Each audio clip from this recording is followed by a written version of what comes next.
AP మాజీ ముఖ్యమంత్రి YCP అధినేత ప్రజా సమస్యలపై పోరు చేద్దామంటూ ఆ పార్టీ కీలక నేతలకు సమావేశమై దిశానిర్దేశం చేశారు.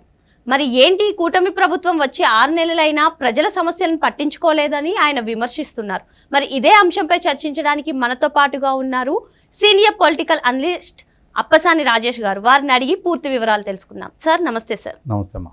సార్, కూటమి ప్రభుత్వం అధికారంలోకి వచ్చి 6 నెలలు అవుతుంది సార్. మరి సంక్షేమ పథకాలు కానివ్వండి, ప్రజా సమస్యలను కానివ్వండి, అసలు ప్రభుత్వం పట్టించుకోవట్లేదు, ప్రభుత్వంపై తీవ్ర వ్యతిరేకత వస్తుంది అని చెప్పి వైసీపీ నేత జగన్మోహన్ రెడ్డి అంటున్నారు.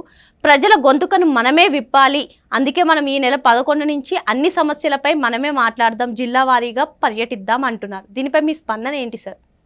జగన్మోహన్ రెడ్డి గారు రేపు 12వ తారీఖుకి ఎన్డీఏ కూటమి ప్రభుత్వం పదవి వాయిదాలు చేపట్టి 6 నెలల కాలం పూర్తవుతున్న సందర్భంగా ఆయన 11వ తారీఖు నుంచి ఒక ఉద్యమ కార్యాచరణకు పిలిపిస్తూ ఉన్నారు. అంటే ఎన్డీఏ కూటమి ప్రభుత్వం ఎన్నికలకు ముందు చేసిన వాగ్దానాలు నెరవేర్చడం లేదు, ప్రజలను వంచిస్తూ ఉన్నారు, ప్రజలు కష్టాల పాలవుతూ ఉన్నారు, ప్రజలు నమ్మి మోసపోయారు. అటువంటి ప్రజలకి అండగా ఉండి వాళ్ళ గొంతుకగా మనం వారి వాణిని విలిపించాల్సిన బాధ్యత మనది అని చెప్పని నేను ఒక ప్రెస్ మీట్ పెట్టారు. అయితే ఆయన ప్రెస్ మీట్ విన్న తర్వాత ప్రజల ఆలోచన వేరుగా ఉంది.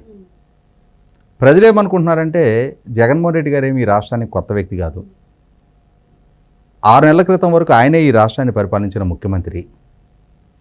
ఆయన కూడా 2019 మే 30 ముఖ్యమంత్రిగా పదవి బాధ్యతలు చేపట్టిన తర్వాత మొట్టమొదటి 6 నెలలు ఆయన పరిపాలనా తీరు ఏ విధంగా ఉంది, ఇవాళ ఎన్డీఏ కూటమి పరిపాలనా తీరు ఏ విధంగా ఉంది, మరి డెఫినెట్గా ప్రజలు కూడా పోల్చి చూసుకుంటారు కదా. ఎన్డీఏ కూటమి ప్రజలను వంచిస్తుంది అని చెప్తున్న జగన్మోహన్ రెడ్డి గారు దానికి సంబంధించి ఏం ఆరోపణలు చేస్తూ ఉన్నారు? రేపు డిసెంబర్ 11వ తారీఖు రోజు రైతాంగానికి సంబంధించి రైతాంగం పండించిన ఖరీఫ్ ధాన్యం కొనుగోలు పట్ల రైతులకు జరుగుతున్న అన్యాయం, అలాగే క్రాప్ ఇన్సూరెన్స్, మరి ఆ క్రాప్ ఇన్సూరెన్స్లో ప్రభుత్వం రైతుల్ని మోసం చేస్తుంది. తర్వాత డిసెంబర్ 27వ తారీఖు రోజు ఎన్డీఏ కూటమి ప్రభుత్వం విద్యుత్ ఛార్జీలు పెంచడం ద్వారా ప్రజల మీద భారం మోపుతూ ఉంది. జనవరి 3వ తారీఖు రోజు వచ్చేటప్పటికి విద్యార్థులకు సంబంధించి ఫీజు రీఎంబర్స్మెంటు, అలాగే మెస్ ఛార్జెస్కి సంబంధించి విద్యా దీవెన, విద్యా వసతి, వీటికి వసతి దీవెన. ఇక్కడ జగన్మోహన్ రెడ్డి గారు గుర్తుంచుకోవాల్సింది ఏంటి అంటే ఆయన పాలనా హయాంలో పెట్టిన పేర్లు విద్యా దీవెన, వసతి దీవెన, అవి అమలు కావట్లేదు అంటున్నాడు ఆయన. ఇవాళ ఆ పేర్లే లేవు. కొత్తగా వచ్చిన ఎన్డీఏ కూటమి ప్రభుత్వం తమ ప్రయారిటీస్కి అనుగుణంగా కొత్తగా పేర్లు పెట్టుకున్నారు వాటికి. ఇక్కడ ఒక అంశం గుర్తు చేసుకోవాల్సింది ఏంటి అంటే 2019 మే 30 పదవి బాధ్యతలు చేపట్టిన జగన్మోహన్ రెడ్డి గారు ఆయన పాలనా హయాంలో అమలు చేసిన మొట్టమొదటి సంక్షేమ పథకానికి ఆయన ఎంచుకున్న టైం నవంబర్ నెల.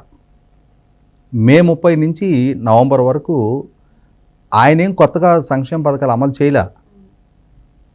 మరి ఇదే ఎన్డీఏ కూటమి ప్రభుత్వం జూన్ 12 వీళ్ళు పదవి బాధ్యతలు చేపడితే జూలై 1వ తారీఖు రోజునే వాళ్ళు వాగ్దానం చేసిన 1000 రూపాయల పెన్షన్ పెంపుని అప్పటి వరకు అంటే వాగ్దానం చేసిన నాటి నుంచి గడిచిన 3 నెలల కాలంతో కూడా కలుపుకొని ఏకమొత్తంగా ఒకేసారి 1000 రూపాయలు పెంచి పెన్షన్ పంపిణీ చేశారు. అప్పటి వరకు అమల్లో ఉన్న వికలాంగులకు సంబంధించిన 3000 రూపాయల పెన్షన్ని 6000 రూపాయలు చేశారు. కానీ జగన్మోహన్ రెడ్డి గారు ఆయన 1000 రూపాయలు పెంచుతాను అని 2019 ఎన్నికలకు ముందు చేసిన వాగ్దానం అమలు జరగడం కోసం 2024 జనవరి 1వ తారీఖు కానీ ఆ 1000 రూపాయల పెంపు సంపూర్ణంగా పూర్తి కాల. సార్, ఇప్పుడు ఉన్నట్టు ఉండి ఫస్ట్ జనవరి సంక్రాంతి తర్వాత మేము జిల్లా వారీగా పర్యటిస్తామన్న జగన్ ఇప్పుడు ఉన్నట్టుండి ఎందుకు ఈ నెల 11నే అనుకుంటున్నారు? అంటే ఒక పక్క సెకి, మళ్ళీ కాకినాడ పోర్ట్ అక్రమ కేసులన్నీ బయటకు వస్తున్న నేపథ్యంలో ఇది ఒక పొలిటికల్ డైవర్షనా? ఇక్కడ 100% మీరు లేవనెత్తిన మీ అనుమానం అర్థవంతమైన అనుమానం. ఇక్కడ గమనించుకోవాల్సింది ఏంటి అంటే మొదటి 6 నెలల జగన్మోహన్ రెడ్డి గారి పాలనా హయాంలో, మొదటి 6 నెలల ఎన్డీఏ కూటమి పాలనలో ఒకసారి పోల్చి చూసినప్పుడు చాలా పోల్చడానికి వీలైనంతటి వ్యత్యాసం కనిపిస్తుంది. జగన్మోహన్ రెడ్డి గారి మొట్టమొదటి అడుగులు మనకి ఒక తెలుగు సామెత ఉంది, కాపురం చేసే తీరు కాళ్ళగోళ్ళ నాడే తెలుస్తుంది అంటారు. అలాగే జగన్మోహన్ రెడ్డి గారు ఎంచుకుంటున్న పాలనా విధానాలు, ఆయన పాలసీసు, ఆయన ప్రయారిటీసు ఇవి ఆయనకాయనే స్పష్టం చేశారు. తాను ఒక కన్స్ట్రక్టివ్ మెథడాలజీ ఎంచుకోవటం లేదు, ఒక విధ్వంసకర రాజకీయాన్ని, విధ్వంసకర పాలనని ఈ రాష్ట్రానికి పరిచయం చేయదలుచుకున్నాను అని చెప్పని ఆయన తన పరిపాలన మొదలుపెట్టిన మొదటి వారం రోజుల్లోనే రాష్ట్ర వ్యాప్తంగా ఉన్న ఉన్నతాధికారులతోటి సమీక్షా సమావేశాన్ని ఏర్పాటు చేసిన ప్రజావేదికలో సమావేశాన్ని నిర్వహిస్తూ ఈ సమావేశం ముగిసిన వెంటనే ఈ ప్రజావేదికను కూల్చేయండి అని చెప్పని కోట్ల రూపాయల ప్రజాధనంతో నిర్మాణం చేసిన ఒక కొత్త స్ట్రక్చర్ని కూల్చివేయించడం ద్వారా ఆయన పాలన మొదలుపెట్టాడు.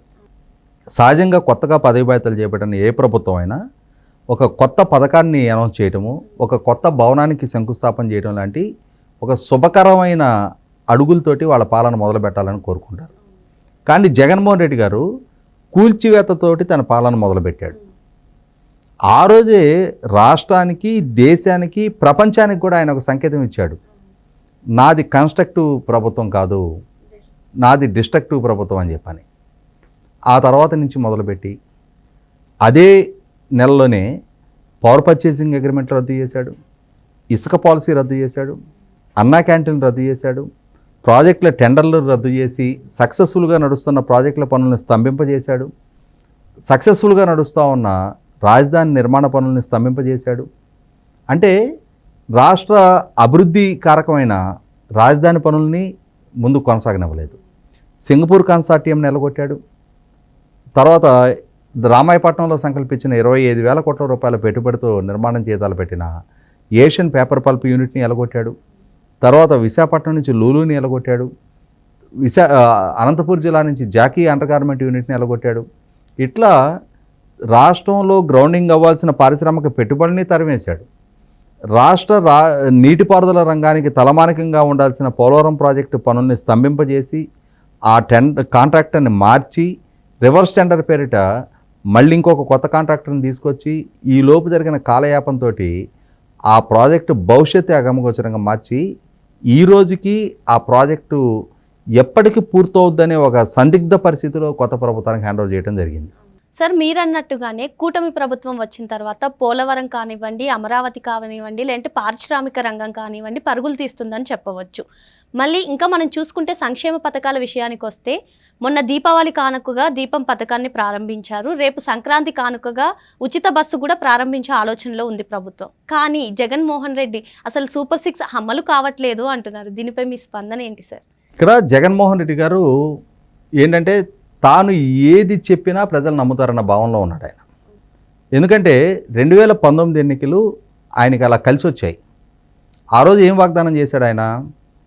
నాకు మెజార్టీ ఎంపీ స్థానాలు ఇవ్వండి, కేంద్రంలో అధికారులు ఎవరున్నా వాళ్ళ మెడలోంచి ప్రత్యేక హోదా సాధిస్తా, వాటి ద్వారా 13 జిల్లాలని 13 హైదరాబాద్కి అభివృద్ధి చేయగలుగుతా, ప్రపంచవ్యాప్తంగా ఉన్న పెట్టుబడిదారులని ఆంధ్రప్రదేశ్కి రప్పిస్తా, వలసలు లేని ఉపాధి కల్పిస్తా, జాబ్ క్యాలెండర్ రిలీజ్ చేస్తా, మెగా డిఎస్సి కండక్ట్ చేస్తా, మద్యపాన నిషేధం చేస్తా, ఇట్లా రకరకాల వాగ్దానాలు చేశాడు. వీటిలో ఏ ఒక్కటి నెరవేర్చలేదు అనేది ప్రజలకు ఒక స్పష్టత ఉంది కాబట్టి ఓడించి కూర్చోబెట్టారు. ఆయన నేను 2019లో ఏ విధంగా అయితే ప్రజల్ని తప్పుడు వాగ్దానాలతోటి మెస్మరైజ్ చేయగలిగాను, పైగా ఆ రోజు ఆ ప్రభుత్వం మీద కూడా చంద్రబాబు నాయుడు గారి మీద 2019 ఎన్నికలకు ముందు 6 లక్షల కోట్ల అవినీతి జరిగింది అన్నాడు. పోలవరం సవరించిన అంచనాల్లో 25,000 కోట్ల అవినీతి జరిగింది అన్నాడు. అగ్రిగోల్డ్ భూములు రాష్ట్ర వ్యాప్తంగా తెలుగుదేశం నాయకులు కొట్టేస్తున్నారు అన్నాడు. 37 మంది సీఎల్ని డిఎస్పీలుగా ప్రమోట్ చేస్తే అందులో 33 కమ్మ సామాజిక వర్గీయులే అన్నాడు. రాజధాని నిర్మాణం జరుగుతూ ఉంటే అది అమరావతి కాదు భ్రమరావతి అన్నాడు. కాదు అది కమ్మరావతి అన్నాడు. అంటే రకరకాల ఆరోపణలు చేస్తూ ప్రాంతీయ వైషమ్యాలు పెంచే ప్రయత్నం చేస్తా, కుల విద్వేషాలు పెంచే ప్రయత్నం చేస్తా 2019 ఎన్నికల్లో వీటన్నిటి ఫలితం తనకు అనుకూలంగా మలుచుకోగలిగాడు. కానీ 2019 నుంచి 24 దాకా ఆయన పాలకుడుగా ఆయన 2019 ఎన్నికలకు ముందు చెప్పింది అసత్య ప్రచారం, చెప్పింది అసత్య సమాచారం, చేసినవి అసత్య ప్రచారం అని చెప్పని ప్రజలకు ఒక స్పష్టత వచ్చింది కాబట్టే జగన్మోహన్ రెడ్డి నోటి నుంచి నిజం తప్ప అన్నీ మాట్లాడతాడనే అభిప్రాయం ప్రజల్లో బలపడిపోయింది. కాబట్టి ఇవాళ కూడా ఆయన ఈ ప్రభుత్వాన్ని 2019కి ముందులాగానే అసత్యపు సమాచారంతో ప్రజలను తప్పుదో పట్టించే ప్రయత్నం చేస్తున్నాడు. ఈ వ్యూహాలన్నీ 2019 నాటికి అవుట్డేటెడ్. ఇంకా ఇదే అవుట్డేటెడ్ స్ట్రాటజీస్ తోటి ప్రభుత్వం మీద వాళ్ళు నిజాయితీతో చిత్తశుద్ధితో తాము చేసిన వాగ్దానాలను ఒక్కొక్కటిగా అమలు పరుస్తూ వస్తున్నా, జగన్మోహన్ రెడ్డి గారి ద్వారా జరిగిన ఆర్థిక విధ్వంసం నుంచి ఈ రాష్ట్రాన్ని కాపాడే ప్రయత్నం చేస్తున్నా, జగన్మోహన్ రెడ్డి వల్ల ధ్వంసమైన రాష్ట్ర బ్రాండింగ్ని మళ్ళీ పునరుద్ధరించే ప్రయత్నం చేస్తున్నా, పారిశ్రామిక పెట్టుబడులను రప్పించే ప్రయత్నం చేస్తున్నా, రాష్ట్ర యువతలో పేరుకుపోయిన నైరాశ్యాన్ని తొలగించే ప్రయత్నం చేస్తూ మెగా డిఎస్సి కండక్ట్ చేసే ప్రయత్నం చేస్తున్నా, పోలీస్ కానిస్టేబుల్ నియామక ప్రక్రియను కొనసాగించే ప్రయత్నం చేస్తున్నా కూడా జగన్మోహన్ రెడ్డి గారు ఈ ప్రభుత్వం మీద తనకి అలవాటైన తనకి సహజ సిద్ధమైన ఈ అబోధ కల్పనలతో ప్రజల్ని మభ్యపెట్టే ప్రయత్నం చేస్తూ ఉన్నాడు.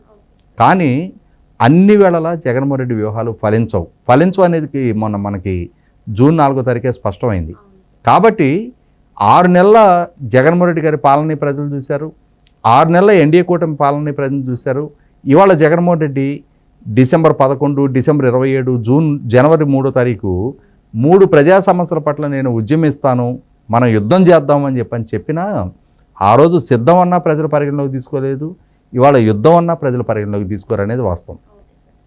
మరి ప్రభుత్వంపై విమర్శలు చేయడానికి, అసత్య ప్రచారాలను వ్యాపించడానికే జగన్ రెడ్డి ప్రజల్లోకి వస్తున్నారని చెప్పి సార్ అంటున్నారు. సార్ నమస్తే సార్.